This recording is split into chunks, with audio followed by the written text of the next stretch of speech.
Hello, BookTube, and this is the penultimate video for June on the Range. I will do another video tomorrow, the last day of June, just doing sort of a catch up and over a roundup. Yeah, that's what we'll call it, a roundup of June on the Range.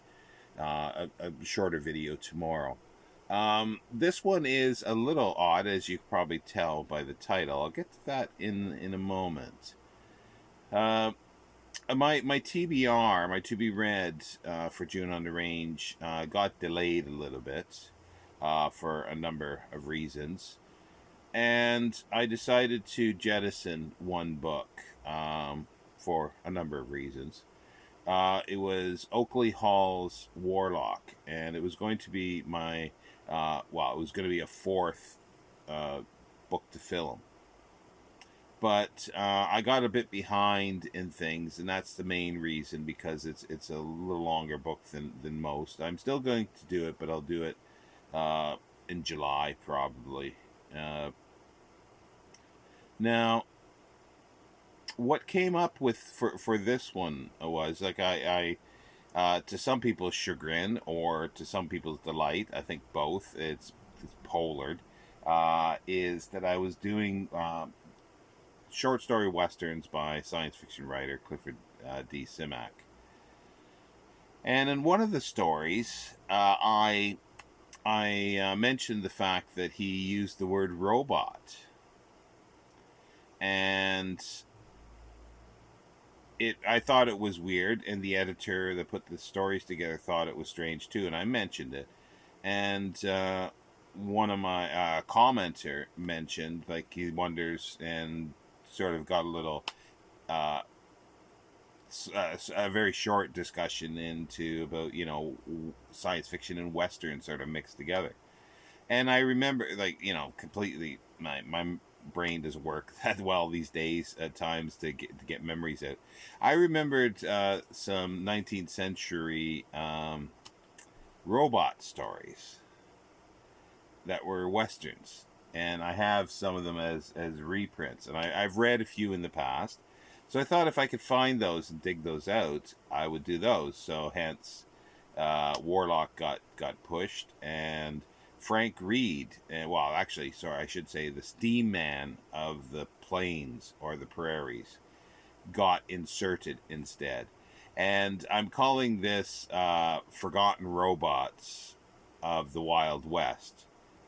Well, they're not quite forgotten, one, but a bit of hyperbole. Number two, are they robots? They're steam powered, they got no brain.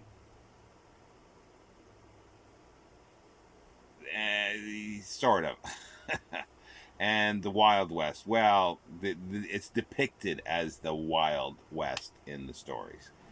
I'm talking, yeah, none other than Steam Man of the Prairies. The first one was written as a dime novel by Edward S. Ellis in 1868 for a Beatles dime novel. And it's been reprinted here in this volume, along with a few others that are similar dime novels.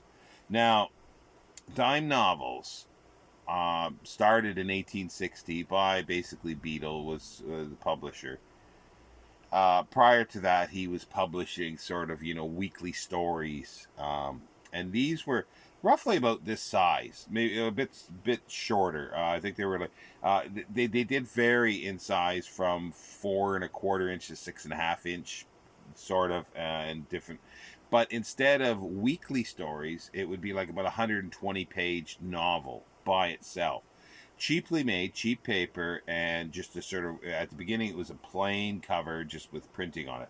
Later they started doing colored covers like this. Uh, it sort of was akin to the British Penny Dreadfuls or the Penny Bloods that started in the 1830s, but those were weekly and serialized stories on newspaper. These were a little different. They were novels, and they called dime novels, but that's usually been a catch-all term to mean that kind of writing, and the sizes varied, even the prices. Some of them were called like half-dime novels, and they were 5 cents, and then there was ones that were 10 cents, and then there was some that were 15 cents. And they started out as sort of, well, sensational literature, and it was at a time like the literacy in the United States with the Civil War happening. For some reason, around the 1860s, the literacy rate increased, so people were wanting cheap reading to consume. And again, this is sensational material. Edward S. Ellis wrote a lot of stuff. He only wrote one of these stories. He wrote the first one. And he was sort of famous for writing sort of knockoffs of Fenimore Cooper's frontier literature. So basically, this was just taking that kind of literature and putting some invention in it.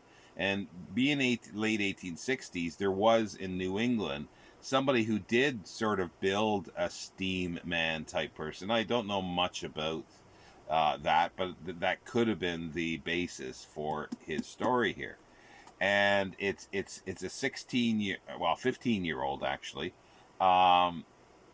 Johnny Brainerd, who lives in Brainy. It doesn't take, they didn't think too much about this. Lives in St. Louis, and he's short. He's a dwarf, it says, and he's got a hunchback. But he's very smart, and he builds this steam locomotive, but in the guise, and it's the shape of a person. The top hat is the chimney, the stovepipe sort of, and the boiler was his chest area, and it worked out that he could go like 40-50 miles an hour. And the story has to do with another guy. Like, again, it's like these names are done for effect and everything. It's Mickey McSquizzle, a very stereotypical Irishman, and this. Like the language, it's just, it's racially stereotyping. It's like he's saying big so many times, and then he's got a Yankee, but the main character who interacts the most with Johnny is his name is Baldy. Baldy. I can't remember his surname now off the top of my head. Baldy McNichol. And he's called Baldy because he has been scalped. So he lifts his head up and said that's why he's called Baldy. He's a trapper, come sort of miner. And he's looking for some of his friends because he's made a deal with his friends that he's found a gold mine.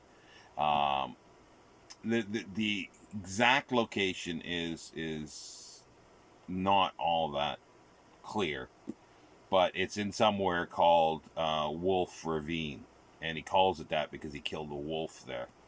But he's got these two partners that helped save his life because there was a steamboat on a river that blew up, and they were the only survivors, and they escaped an Indian attack as well.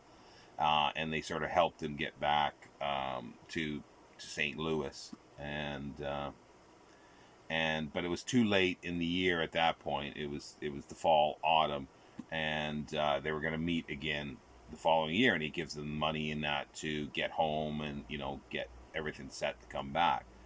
So he's back now, looking for, and his friends are there, but he stumbles on Johnny and his steam man.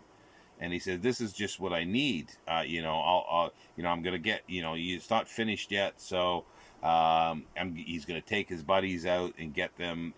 Excavating. He'll come back to get Johnny in the steam man in about 6-8 weeks. So they do this. He leaves, and Johnny, finishes it and waits for Baldy to come back. And Baldy does come back.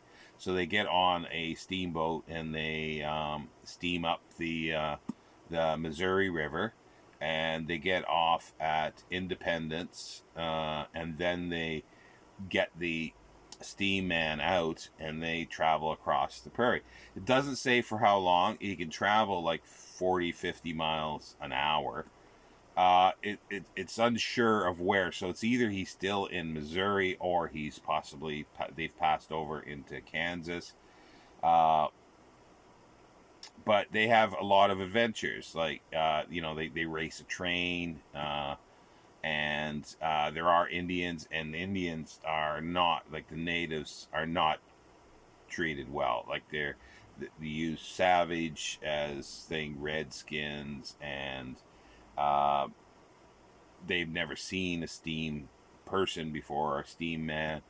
So it's really, it's a very derogatory portrayal of natives, but it's not surprising for the time. This is sensational literature for the time, for consumption, and it's sort of creating a style of writing, and the sensational literature. And this is where a lot of sort of westerns came from, the tall tales of, like, it sort of has been a derogatory thing. They're dime novel stories, and they're cheaply written. Very episodic this is. So there's instances with animals, the bison, bear, I think, in this one as well, and they fend off a whole bunch of Indians. They get enough gold and they're going to leave, but the Indians have blocked their way in this valley or pass with a wall. Yeah. And then, so, they do escape, but, by having the steam man blow up and probably kill all of the Indians. So it sort of ends with that. And that's the end of the story. It's 1868. At the time, with dime novels, there were many that came up. There's probably, I don't know, there's thousands and thousands of these over from 1860 to, the turn of the century, that were published by various publishers.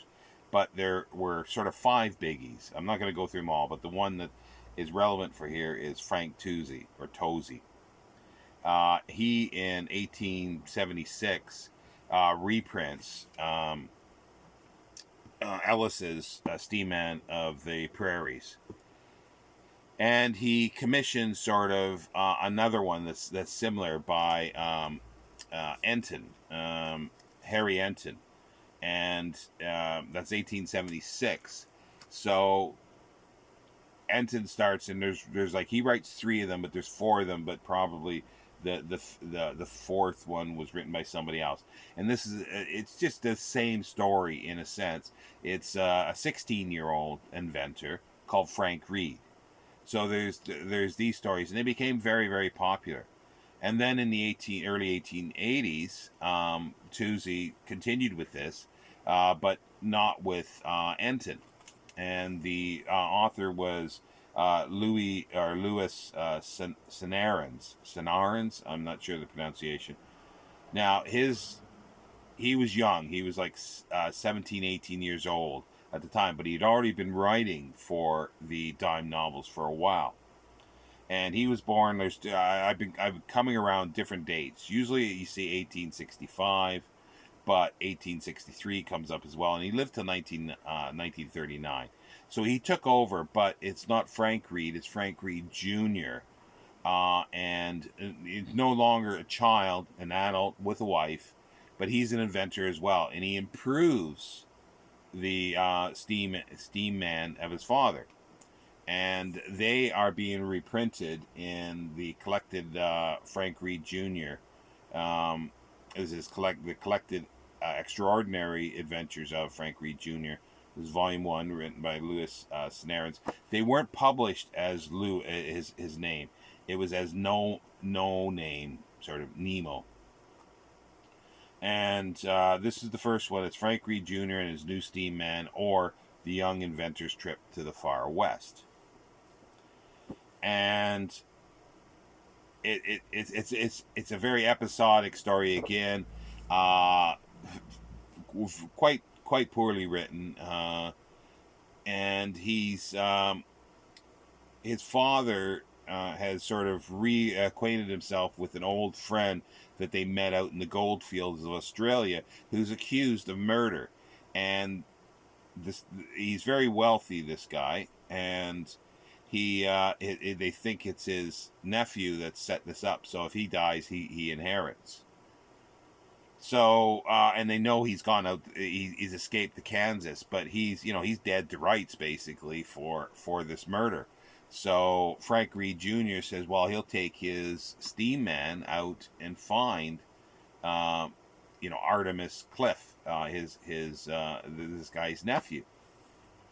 So he takes his valuable, two people, like he calls them valuable, like a black servant, but it's not a slave, but he's has the bad stereotypical cadence and speaking, and another Irishman, and Begorra is there, Jehoshaphat, and all this kind of stereotypical language.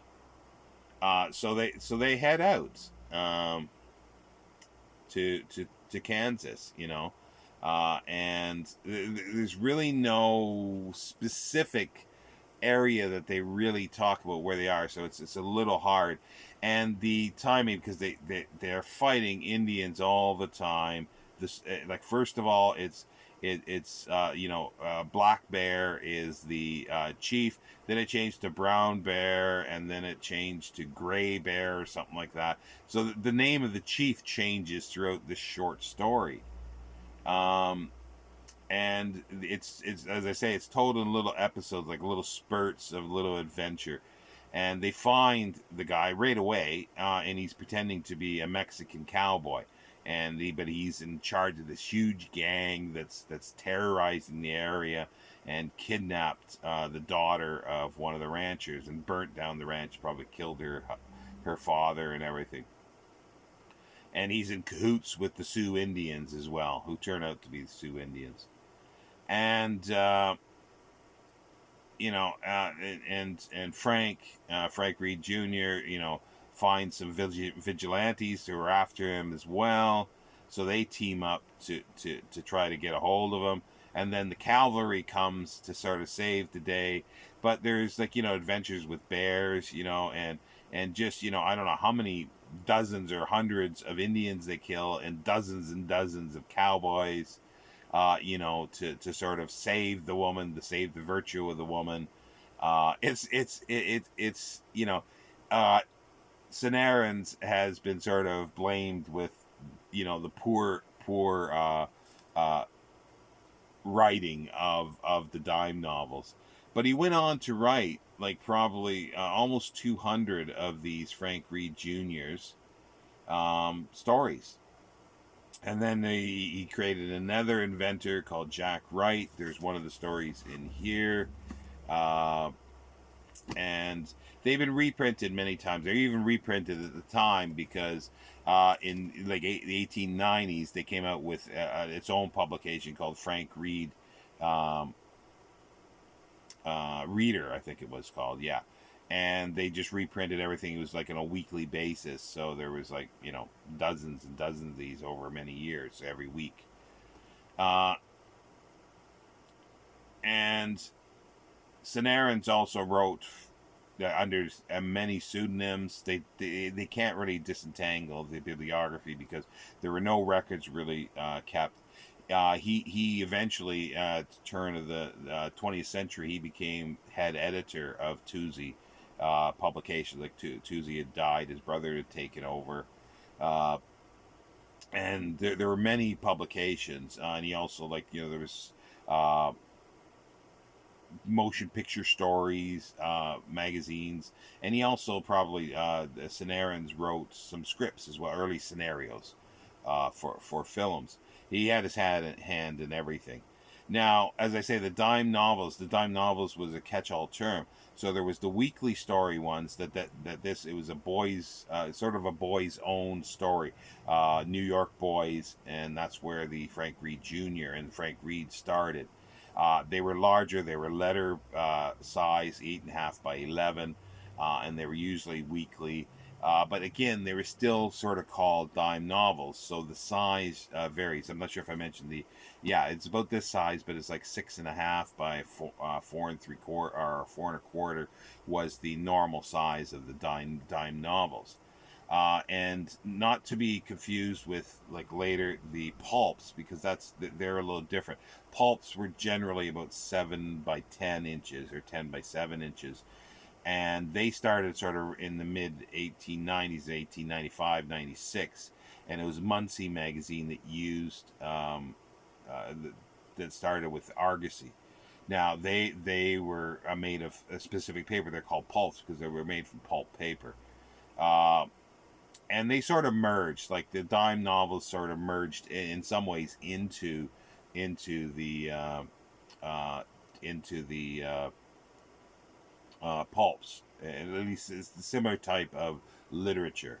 And as I say, it's very similar to the Penny Dreadfuls, except that the way the stories were published, and the Scenarians and this kind of stuff. Um, you know, it sort of was the precursor for many things. For like children's science fiction, and it was Tom Swift. Later, sort of grew out of this kind of thing, and Tom Swift Jr. Appleton, I think, was the writer of Tom Swift. Dozens and dozens of stories. Juveniles, and also too, this is sort of in a sense the precursor. It's the granddaddy. The Steam Man is the granddaddy of steampunk in many ways.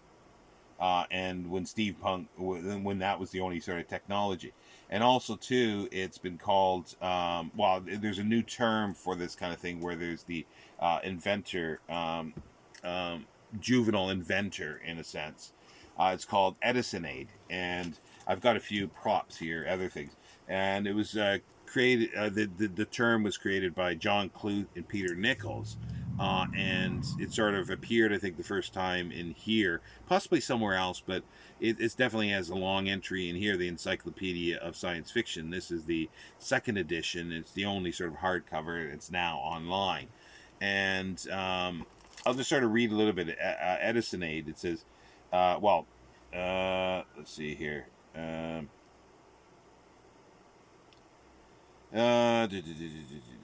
Derived from Thomas Alva Edison, in the same way that Robinsonade is derived from Robinson Crusoe, can be understood to describe any story which features a young U.S. male inventor who uses his ingenuity to extricate himself from tight spots, and who, by so doing, saves himself from defeat and corruption, and his friends and nation from foreign oppressors. The invention by which he typically accomplishes this feat is not, however, simply a weapon, though it will almost certainly prove to be invincible against the foe, and may also make the hero's fortune. It is also a means of transportation, for the Edisonade is not only about saving the country or planet through personal spunk and native wit, it is also about lighting out for the territory. Once the hero reaches that virgin territory, he will find yet a further use for his invention. It will serve as a certificate of ownership. Magically, the barefoot boy with cheek and tan will discover that he has been made CEO of a compliant world, for a single revelatory maxim can be discerned, fueling the motor heart of the Edisonade, the conviction that to tinker with his own. So it's that kind of thing, and it takes in Tom Swift and all those for a long time, and is it worth reading? I guess is the big question. But if you're interested in the history of this, because the first one here has been called "The Steammen of the Prairies" by Ellis, has been called the first American science fiction novel. Now, it's science fiction as science fiction would come later. Sanarans and these kind of things are Sanarans who took over the Frank Reed Jr. stories, has been called the American Jules Verne, because there's a lot of comparison there. Because he even gone into space, with some of his stories, underwater airships, all sorts of things like that.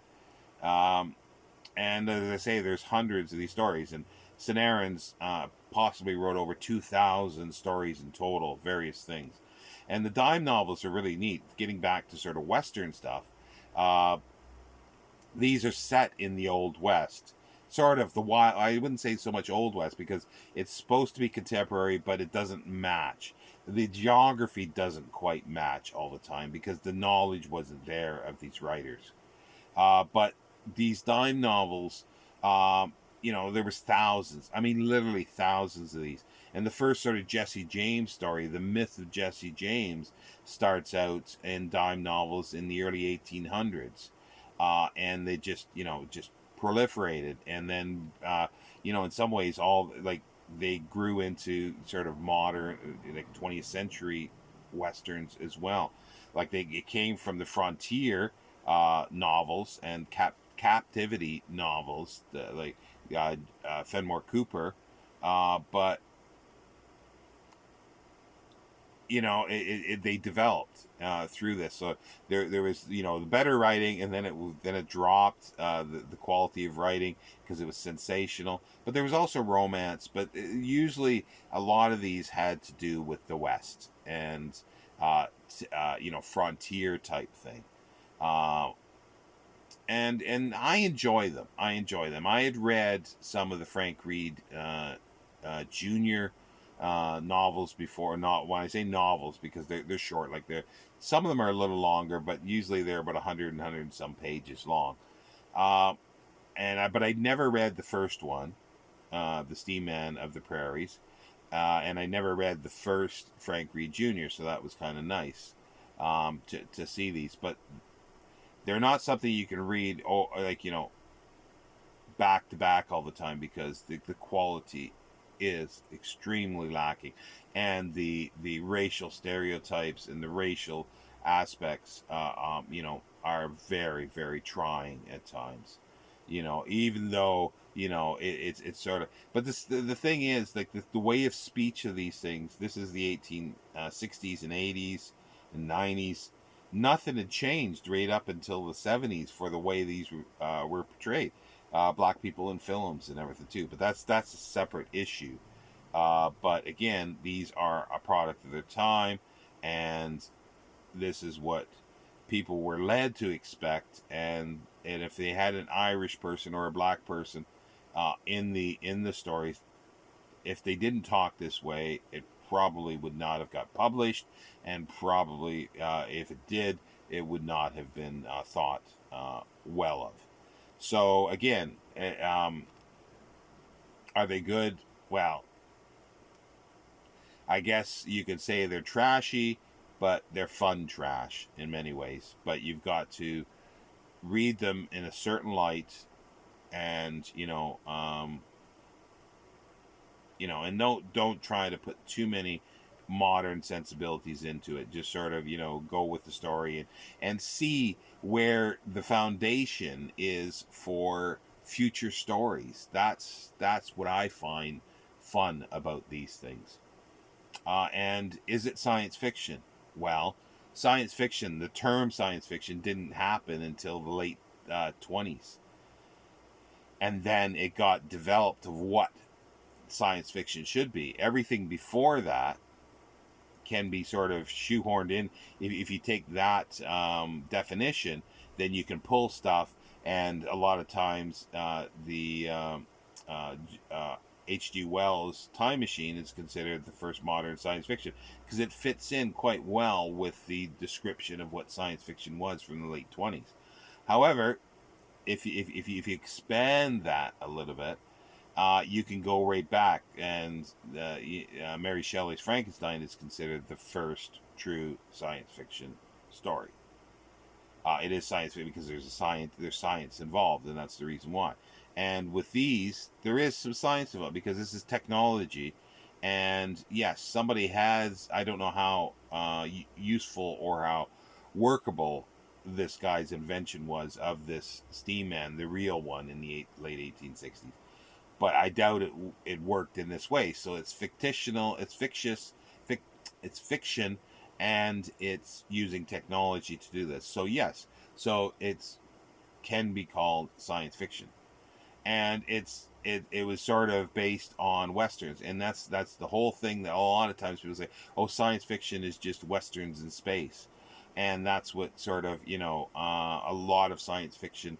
Like Star Trek, Gene Roddenberry, a lot of times they were saying, oh well, you can do science because it's just what they explained it as a western in space, like a wagon train to the stars, and that's how even these were. They're westerns first and foremost, but they had the technology and the aspect into it. So these are science fiction westerns in many ways. And as I say, and is it a robot? Is the other question. Well, it doesn't. It's not a sentient robot, but it's something that can be akin to a robot, and also it's as I say, the granddaddy of steampunk. And just for the bibliographical information, this here it's called the Dime Novel Anthology. It's edited and put together by John Spencer, who who has a little introduction in here.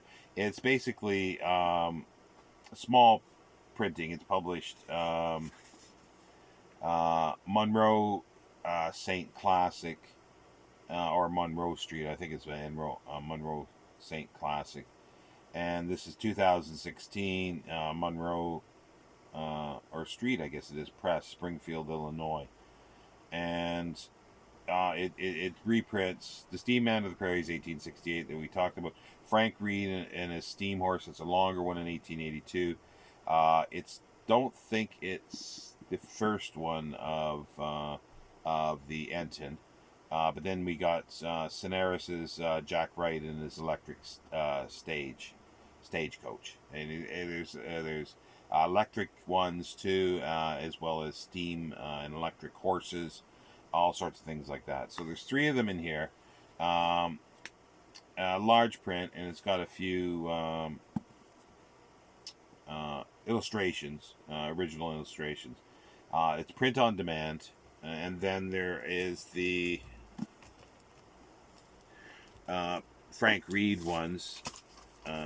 I think there's 5 of these volumes out at the moment, and they're putting them out, first of all, as story by story on ebook. This is volume 1, and this is done by it says 2020 edition. So I bought all these when I sort of found them.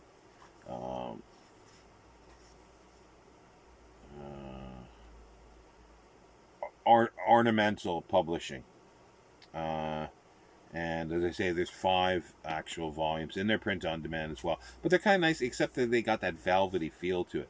But I kind of like the black and white covers because it's sort of like the original dime novels and the original sort of New York boys stories paper that was originally published in as well.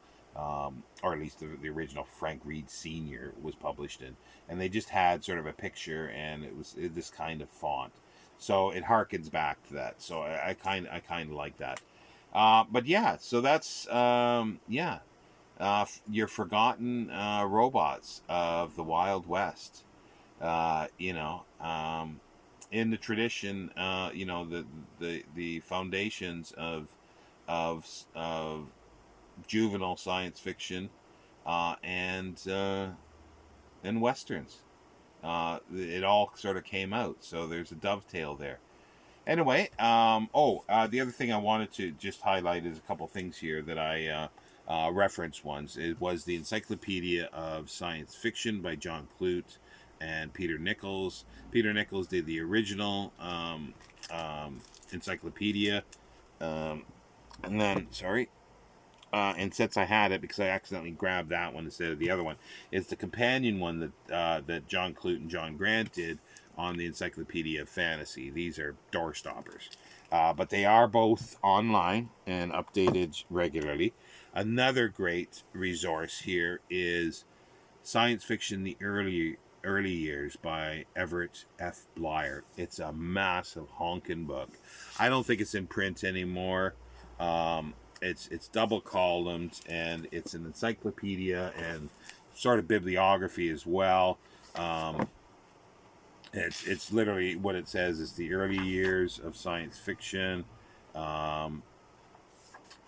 It's a full description of more than 3,000 science fiction stories from the earliest times to the appearance of the genre magazines in 1930.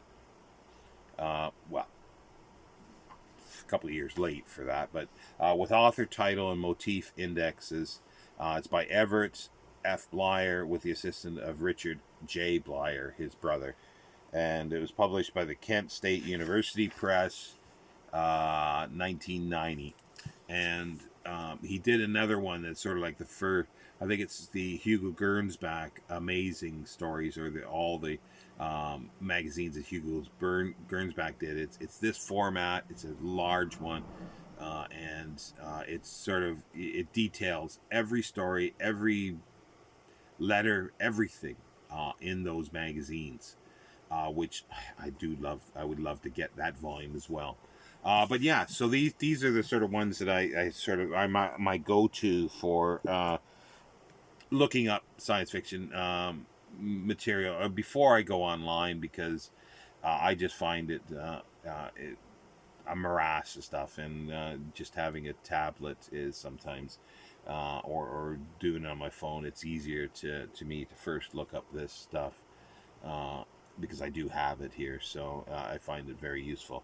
Anyway, I've gone on forever for this video, and as I say, I'll do hopefully a quick wrap up, a roundup of June on the Range. And have you read any of these Steam Man stories? What do you think of them? I know, like I say, there's the racial aspects of it. There's a minefield reading or potential minefield of reading anything that's old, and you have to just keep that in mind. So, and enjoy the story and for what it is, and why do you read them? Do you read it like I do, as sort of, the precursors, the foundation of stories that came before, or do you just read it for the pleasure, or the escapism of this, despite it being badly written? I'd love to hear. Take care, BuckTube.